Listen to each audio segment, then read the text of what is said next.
Ya, kita kembali berdialog masih dengan Pak Dedi dan Pak Saan, tapi karena kita mengalami kendala komunikasi dengan Pak Dedi, kita kembali terhubung dengan Pak Saan Mustafa.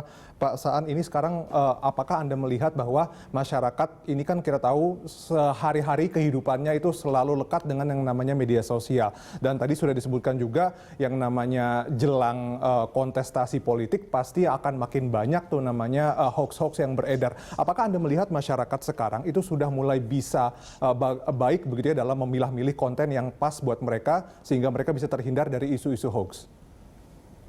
Ya, kalau dilihat dari sisi kampanye yang dilakukan oleh pemerintah ya terkait dengan soal pandemi, juga antisipasi pemerintah terhadap penyebaran hoax ya.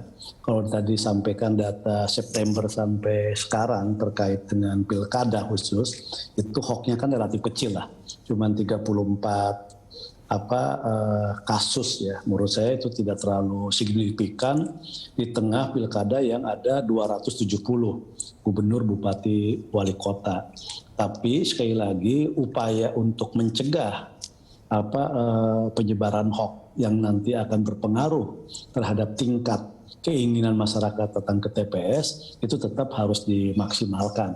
Jadi dalam hal ini Kominfo untuk senantiasa meningkatkan aktivitasnya terkait dengan soal penyebaran hoax ini tadi ya, untuk mengatasi terkait dengan penyebaran hoax tadi, karena memang hari-hari masyarakat kita itu kan tidak lepas dari genset ya, jadi media sosial di kampung, Facebook, Twitter, Instagram dan sebagainya.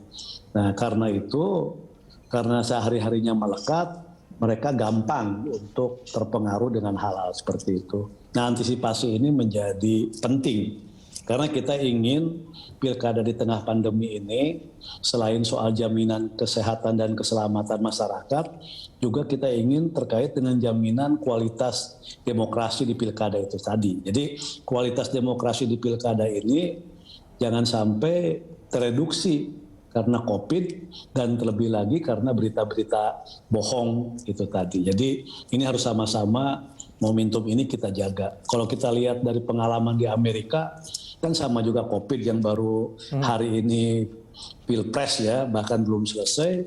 Di mereka COVID-nya paling banyak juga tetap terkendali, Pilpresnya bisa berlangsung. Dan ini sejarah di Amerika ini tingkat partisipasinya tertinggi dalam sejarah pemilu di Amerika kan.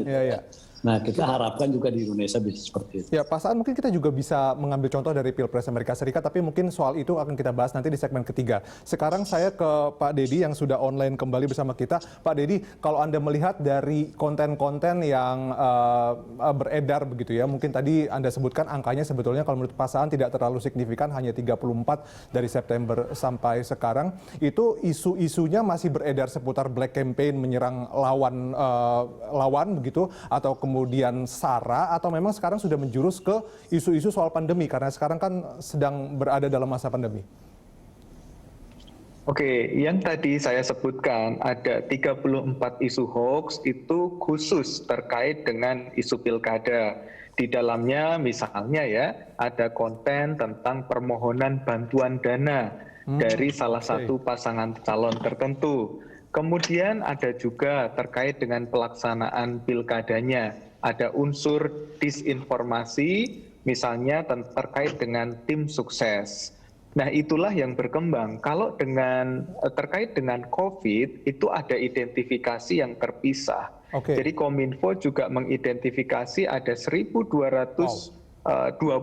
isu hoax terkait dengan COVID-19, di mana di dalamnya ada sekitar 2.044 kasus yang tercatat di database Kominfo. Nah, jadi itu dua isu yang kami identifikasi secara berbeda. Tetapi dalam konteks penanganan hoax memang kami sudah bekerja sama, bahkan dalam bentuk kesepakatan kerjasama dengan Bawaslu maupun KPU untuk menangani hoax di masa pemilu kada ini. Bagaimana kemudian dari Kominfo sendiri memantau dan mengidentifikasi isu-isu hoax ini? Apakah kemudian ada patroli cyber misalnya, dan kemudian kalau memang ada cyber patrol begitu, berapa banyak personel yang disiapkan, kemudian sarananya seperti apa? Baik, dalam hal mengidentifikasi hoax, ada dua pendekatan yang dilakukan oleh Kementerian Kominfo. Yang pertama adalah kami melakukan tadi cyber patrol, di mana ini berfungsi 24 jam non-stop. Tim yang tersedia saat ini cukup kuat dan itu adalah tim reguler yang memang bekerja sehari-hari di bawah Kementerian Kominfo. Jadi tidak ada penambahan tim khusus, tetapi kita memanfaatkan tim yang sudah ada karena memang pegawai yang kami ajak untuk bekerja menangani hoax ini memang disiapkan untuk event-event politik maupun hal-hal lain atau isu-isu lain yang berkembang sehari-hari di masyarakat. Pendekatan yang kedua dilakukan adalah pendekatan pelibatan masyarakat, civil society, komunitas-komunitas, di mana Kementerian Kominfo menerima aduan dalam bentuk pelaporan yang bisa disampaikan melalui aduankonten.id.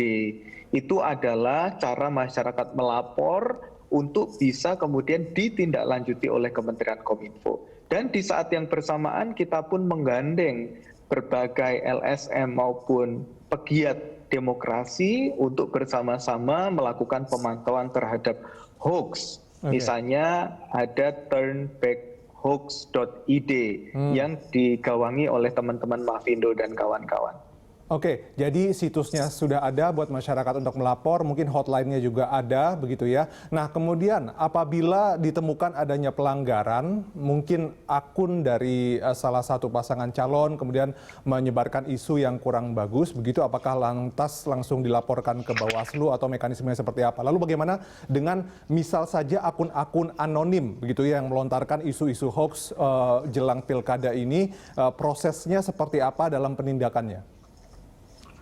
Baik, kalau pelaporan yang paling mudah sebetulnya masyarakat bisa mengakses aduankonten.id seperti tadi saya sebutkan. Proses setelah kami menerima aduan adalah melakukan verifikasi dengan proses kehati-hatian yang sangat tinggi. Verifikasi itu dilakukan di internal Kominfo karena kami juga sudah memiliki kriteria kira-kira apa dan isu mana yang layak untuk disebut sebagai hoax atau disinformasi. Setelah melakukan verifikasi di internal, maka kami bekerja sama dengan platform digital di mana hoax itu berada. Nah, sejauh ini kita sudah sangat intensif bekerja sama dengan Facebook, Twitter, Instagram, YouTube, dan lain sebagainya untuk bisa melakukan penanganan berupa takedown atau pemutusan akses konten yang bermuatan disinformasi bekerja sama dengan platform digital tersebut. Sehingga prosesnya ketika kami selesai memverifikasi, maka kami kirimkan kepada platform digital untuk dilakukan pemutusan akses.